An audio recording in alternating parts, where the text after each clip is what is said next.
We're located here in Las Vegas at 9th, and I'm actually about 9th in Charleston at 717 South 9th Street. You can call in at 702-743-8297. Happy to take your calls, get your comments. We have a lot going on in the world today. It's not one thing, it's another. And just when we thought we had things working a little bit better, then we get all these surprises, just like the guy that had to go to his baseball game. So when we talk about the world politics, we are trying to cover a lot of bases. Generally speaking, I like to work on better science. And today, I'm going to be talking to you about what's going on in Cuba and, of course, what's going on here in the USA. And the biggest thing that's on my mind right now is Afghanistan.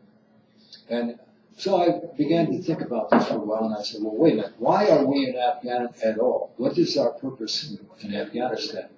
Now, we've already spent billions and billions of dollars on lost soldiers, and we're wounded. So many of our servicemen have been wounded already. Tell me what the purpose is for us to be in Afghanistan. Is that a security risk to the United States? Does Afghanistan have nuclear warheads? Oh, we're there to wipe out ISIS? Now, I said wipe out specifically for the purpose that if we're staying there and our purpose is to kill more people or more members of the ISIS group or organization, does that make us, where's the justification for that?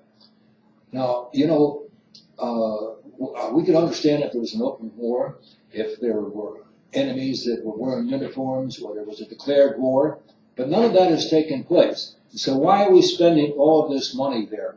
And I guess maybe my objection to this whole thing is that not only does it cost time, money, and lives, what's our purpose? What do we gain when it's all said and done? That's the question. If you have the answer to that, why don't you call me, because I'm clueless in this matter. Tell me, why are we in Afghanistan? The Russians were there before they got chased out. We were there before, we haven't done it. We're not succeeding.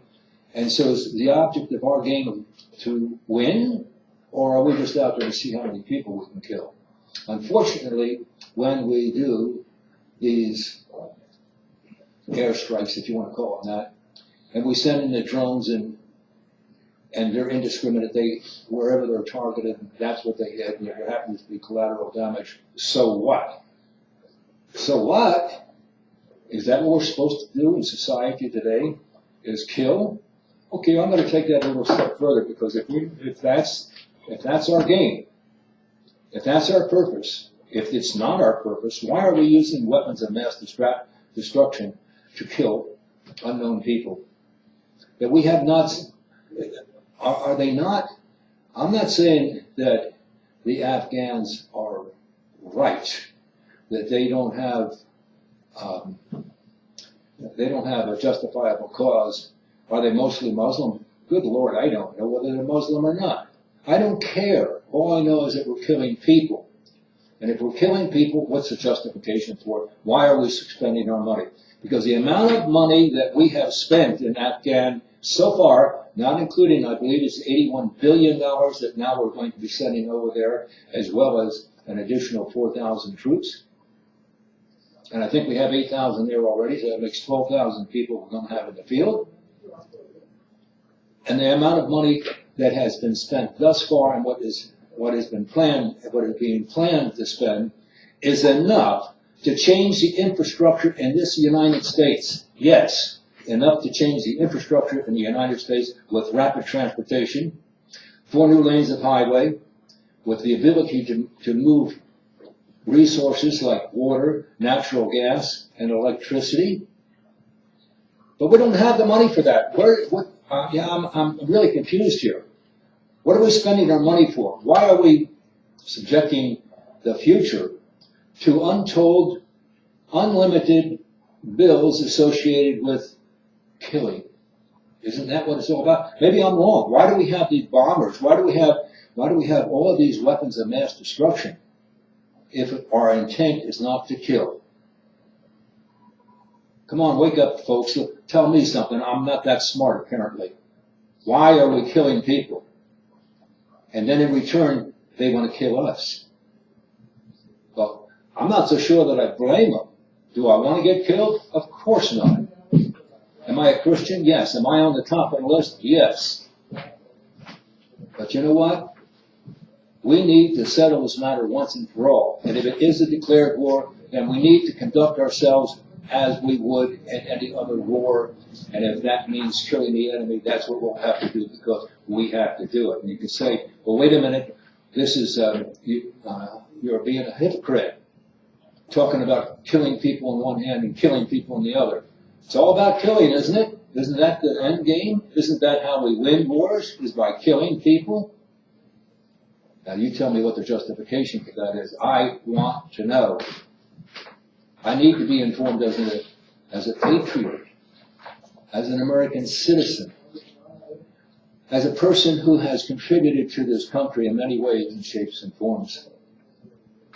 Tell me why we have this idolatry, why we are the policemen of the world, and why we alone are supporting those efforts.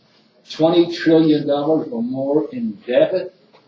$20 trillion is more than most people could write in a lifetime, just the numbers. So tell me, folks, where are you on this circumstance? Tell me, I need to be enlightened. I want to hear something from somebody that knows something that apparently I don't. Call in to 743-8297. That's 702-743-8297. And remember, you're on Radio Tribune. We're located at 717 South 9th Street in Las Vegas, at the corner of Charleston and 9th. So with that, I'm waiting for your call. 743-8297. Certainly, somebody should be able to answer the question, why are we in Afghanistan? Is it a security problem? Well, let me ask this. I have an associate here. John, I would like you to speak on this subject, and maybe you can enlighten me as to why we're in Afghanistan.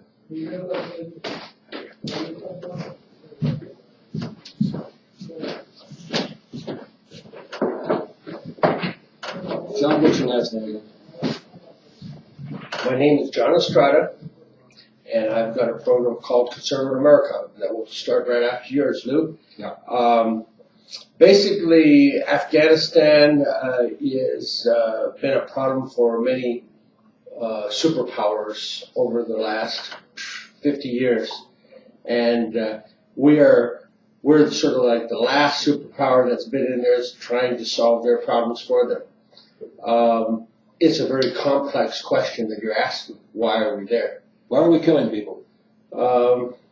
They say, well, there's a foreign policy, and the foreign policy dictates that somehow we feel that's to our national security. How? They don't have nuclear weapons. They don't have any sophisticated hardware or weapons of mass destruction we know of. Well, they're in supposedly a strategic area that's important to our national interests. That's the frame that our powers to be say. So is Israel. It all is. It's all important. Every place in the world. Attacking Israel. No, every place in the world is important to the United States. It has to be. Every place does. But the question is it a top priority for us to be there? No. Tell me why. My feeling is that the United States does not like to lose. Oh, that's wonderful. So they've been framing it for years and years and years. If you remember, Richard Nixon came out of Vietnam with peace with honor, so I think it has a lot to do with a loser's mentality.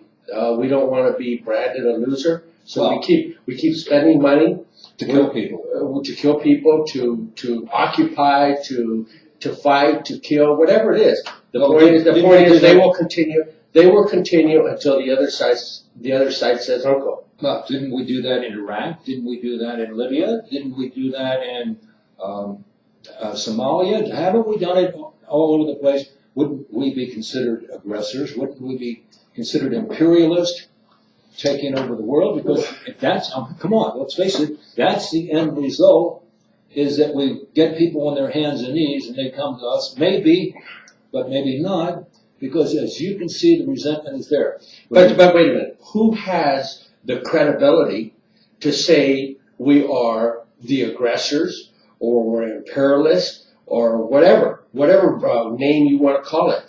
Who has the credibility or trust in the world politics stage that hasn't sinned? The money is dictating what goes on. That's what's dictating all of these wars and all these obligations.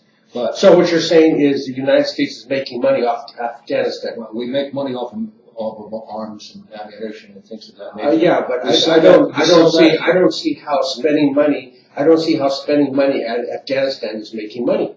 It's not. That's exactly. We're spending money. We're spending money there that should be spent here at home, as I mentioned earlier. And in fact, if you remember during the campaign, President Donald Trump basically made those. He's on that policy. Been on that policy for a long time. He does not want to be in a war that he does not want to be in wars that we shouldn't be in. No. And the problem is that once the United States is put in a situation like Iraq or Iran or Afghanistan. Well, we weren't put in situations. We supposed that what was his name in Iraq? Saddam Hussein. Who? Iraq. Yeah. Saddam Hussein. Saddam Hussein. He was an ally of ours. Yes. Who supposedly betrayed us somehow, some way. So we just went in and lost 5,000 or 6,000 people, and wounded many thousands more, and spent tons and tons of money. And what was the outcome? We left. And there's and that's the theory behind a lot of our military actions, is that we don't want to pay for the holy ground a second time. In other words, when you lose men, you lose money, you lose resources and time. You don't have to go back and do it again. And so, unfortunately, Iraq was that position. Now, Afghanistan. Afghanistan is now in that situation. They're afraid if we pull out, we're going to have to go back in there again with the Taliban and all that other stuff, and have to regain that holy ground. We thought that we wiped out the Taliban, the Al Qaeda, and the Taliban and ISIS. We didn't do that. And now you're talking about we don't have to go back to Iraq. We have to go back to Iraq now. Sure. Because why? Obama took troops out of there that he should never have. Number one, we should never have been there in the first place. This guy, Saddam Hussein, okay, not that I'm in love with him or I don't think he didn't do his own little thing with women or whatever, I don't know. All I know is this, he kept that country tight. Yeah, he did. He did. Unfortunately, he did the worst thing that you want to do to an American, is to try to put it down. And he kept his little dialogue going, like the guy from North Korea is doing today. North Korea, the guy's a Looney Tune. He's trying to play tag with the United States. Sooner or later, guess what's going to happen? The United States is going to get tired of being called a bully or this or that, and they're going to go in there and take him out. So we're worried about, I often remember sticks and stones will break your bones, or words will never hurt me. And names will never hurt me. Yeah. Well, if Donald Trump didn't have the ability to withstand all of those issues, okay, he wouldn't be here today. But he does take those by the balls and takes care of them. All right. So now what we need to concern ourselves with is what is best for the future of the United States, not what's good for Afghanistan, not what's good for Iraq. Well, Lou, you said it perfectly. You got to set priorities, and you said it really good just a few minutes ago when you said that it costs a lot of money to fight wars, and we need to hear in the United States more. Like our infrastructure is totally falling apart. Well, and they're talking now it's going to be $5 trillion to make it standard, back to average. Well, $5 trillion, and we're already, like you say, $20 trillion in the hole. So you add another $5 trillion. Well, we can't add another $5 trillion to the deficit already. But let me tell you something, okay? For the amount of money that you're talking about, There's a system that we couldn't put in place today that's 3,000 miles long that would take care of the infrastructure problem, provide water, electricity, and natural gas from the East Coast to the West Coast. And it's going to be about $218 billion, okay? $218 billion. We've already spent almost that much money in Afghanistan. It's been more than that. It's been more than that. We're talking what do we got to show for it? We're talking trillions. You're talking trillions of dollars we spent in wars in the Middle East. Well, then why in the world can't we get on track here and take care of the needs of Americans, to put more people back to work, to make our transportation, to expand the transportation system that we need so desperately? I came in here today, it's 105? I don't know, it's damn hot out there. Yes, it is. And all I know is that there are people pulled off the side of the road because they're overheated. Well, let's take a look at this. When Obama went into office, we were $10 trillion in the hole. Now, that's been doubled or more. It's been doubled. We're now into the $20 trillion range. Now think about that. A lot of that has been social programs, but primarily it's been wars. I'm saying that we need to pull out of some of this crap, okay? If you're going to say that, well, if we don't take care of Afghanistan, you're going to, ISIS is going to take over, and Taliban and everybody else is going to come in there and exert their pressure on the will of those Afghans. Nobody so far in all the wars that Afghanistan has had has ever been able to conquer them. Now, are we to be the quote-unquote holy grail that we're going to go in and clean it up, and then we're going to have to stay there and occupy it for years and years and years? The expenses go on and on and on. We got to stop this crap. Well, and that's where I like the way that President Donald Trump is setting priorities. He's setting it with the United Nations. He's setting an agenda. And yeah, he says, you know what? The party's coming to an end. The party's coming in. People are going to have to pay their own way. There's a lot of resources and money in Middle East. They could be spending their own money fighting these wars. Donald Trump has also said, and I agree with him 100%, that it should be America first. Yes. Americans first. Now, we all know that a lot of countries around the world dislike America. Now, it's not the American people that they dislike, it's the American government and the way we have conducted ourselves over years and historically shown what we are able to do. So, at some point in time, if we're going to change the way things are done here in the United States, we better start with the United States first. We better clean up the mess that's here. We got ISIS, we have ISIS is a big problem, but we also have the gangs. We also have illegals coming in here by the throngs, and we have open borders. How can we say that we're defending America when we don't even close the damn borders? Yeah. Well, I think you've got a lot of issues there that definitely are very vital. But you know what? Rome was built in a day. And what's going to happen is now I think we have a commander-in-chief, we have a president that will be able to think like a businessman. Well, and he will put together a budget. Yeah. He'll put together a plan, and I think he'll instigate it or move it in a direction that works for everybody. Well, we'll see what happens with that. But the point is that,